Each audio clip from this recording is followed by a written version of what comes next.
This is the tooth that almost killed a UFC fighter. Here is the unbelievable story of Jeff Neal, which 56% of you might not survive. I'm a dentistry student and I will walk you through timeline, explaining each symptom and most importantly what you can do to stay healthy. The first symptoms were subtle. Started off on like a Wednesday, like I had like super bad headache. From the headache, my neck got like super stiff, and then I started getting nausea and like diarrhea and throwing up everywhere. At this moment, you know something is wrong. When a UFC fighter who takes punches for a living complains about a headache. Challenge yourself. How can a headache and a tooth problem be connected? It's called trigeminal nerve, which injures the sensitivity of the teeth. In addition, it also acts on areas responsible for the headache. Your trigeminal nerve is basically your head's social media network. One tiny problem and suddenly everything's connected and complaining.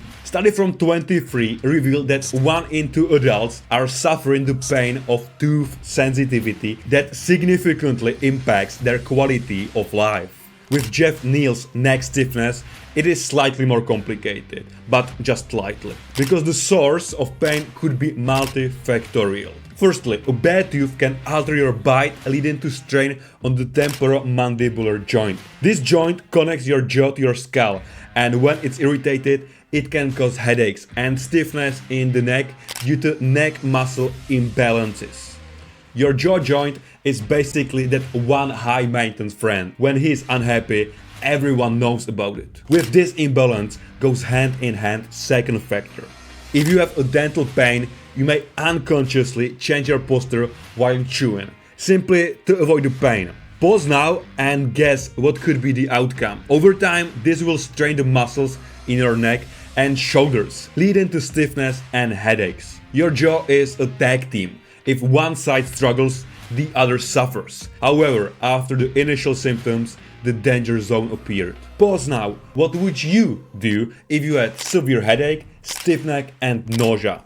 Choose before continuing. And I kept on going to the doctors and they didn't know what it was. You know what I mean? They kept on saying, maybe I'm dehydrated. Maybe it's like low sodium. And here's the controversy. Misdiagnosis. Doctors telling UFC fighter he's dehydrated is like telling a fish it's wet. Technically true, but probably not the biggest problem. Many so-called experts immediately blame doctors. But it's not so simple, because exactly those symptoms are typical for dehydration and hyponatremia. With a hand on your heart, it's more realistic that a professional UFC fighter who is sweating all day in the gym has dehydration than starting body failure. So really, drink your daily amount of water. It might sound comical, but study shows that 75% of Americans are chronically dehydrated. That's just insane. What do there? I hope RFK Jr. will fix it.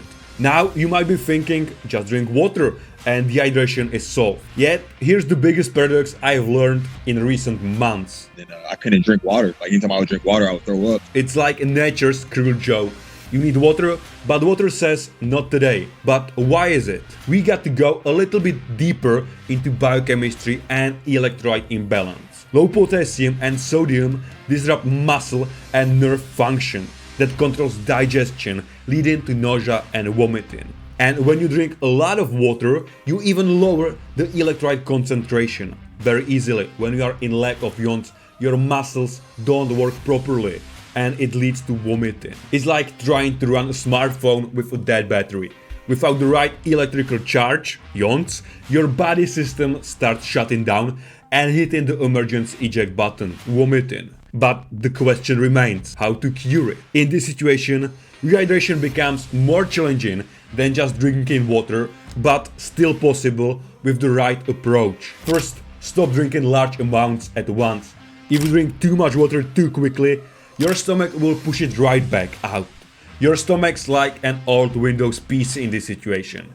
Too much input at once and boom, blue screen of death. Instead, take tiny tips. 1 teaspoon every 5 minutes. Use oral rehydration solutions instead of plain water, because plain water doesn't contain enough sodium and potassium, and it may worsen vomiting.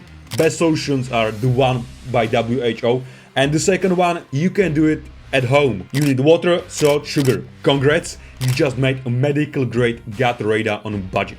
Now, coming back to Jeff Neal. His misdiagnosis led to a situation where homemade ORS wouldn't be enough.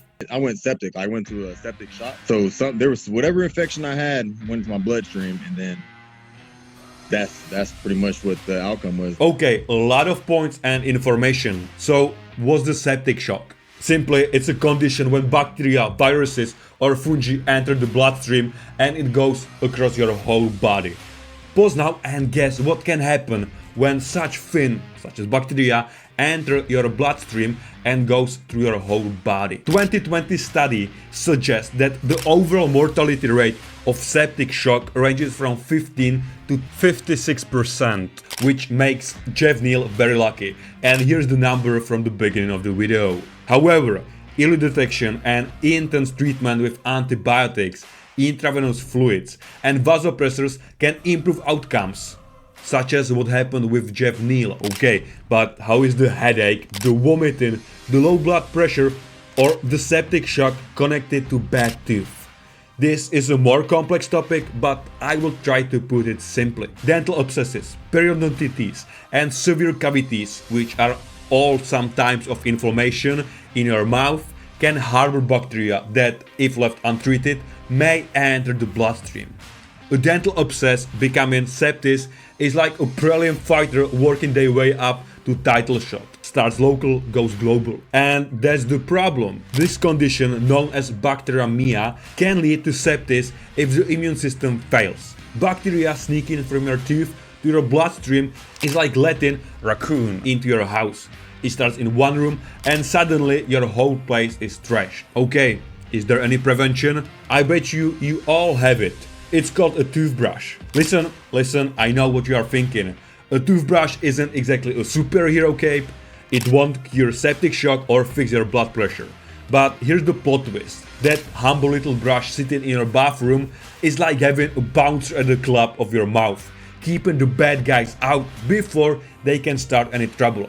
A few minutes a day with this $2 tool could save you from $1 million hospital bill, and maybe even save your life. Just ask Jeff Neal. I bet he's never looking at his toothbrush the same way again.